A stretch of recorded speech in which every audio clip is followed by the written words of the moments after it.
Stream the language. Hey folks, Troy and Liam here from Primos. We're back for week 4. Liam's been practicing. He's actually went turkey hunting.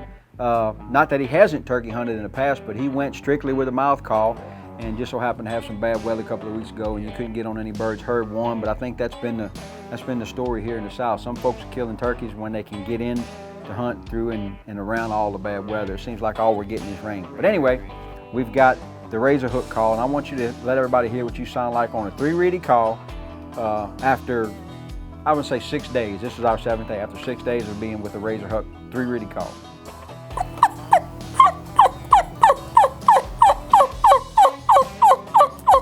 Got just a touch of rasp, got that clear front end note, and then got that raspy back end note of a hen.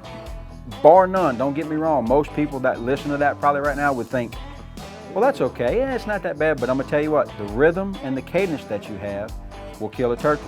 And that turkey's gonna tell you what you have to hear. Let's go back really quick right now, since you guys are listening to us. Let's go back to the first day we were here, and let's look at that piece of footage of what you sounded like the very first time you put that mouth call in your mouth. So let's listen to that real quick. Unbelievable amount of difference, and that's been really 4 weeks. Well, about 5 weeks of practice because I was out for a week.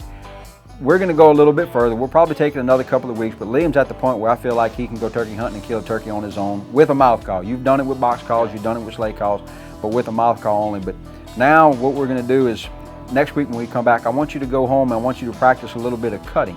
Okay. And I want you to get your call. I don't want you to try to get fancy. I want you to get used to how to make a cut. A cut is a simple burst of air over the call, just one solid burst of air like this, coming from your diaphragm. That's all it is. There it is. See what you're doing? You're barely moving anything here, but all your air is coming right there. And all you're doing is forcing one burst of air, cluck, over that call. And it's a cluck. You're just doing one cluck. Practice that one more time. You want to you keep practicing. What it is right now, if you look at it, you did 4 clucks and all 4 were different. So now we got to practice that consistent airflow, the consistent amount of pressure, and the consistent push of air every time over the call to get that same cluck every time. It's like this. See, I changed it. That way when you start to want to cluck like a turkey, you can go. So you get used to one at a time. Once you do them in 4 clucks at a time.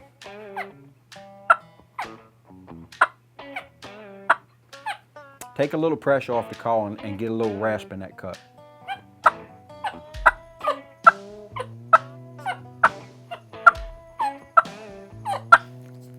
Here's what I'm doing. Basically my tongue's right here and it's going. My tongue going up against the call is what's shutting the air off. So it's basically, it all goes back to that one note that we started in the very beginning. It's air, no air, and that's what gets you a cluck. But it's that burst of air from your diaphragm. I want you to practice that for a week.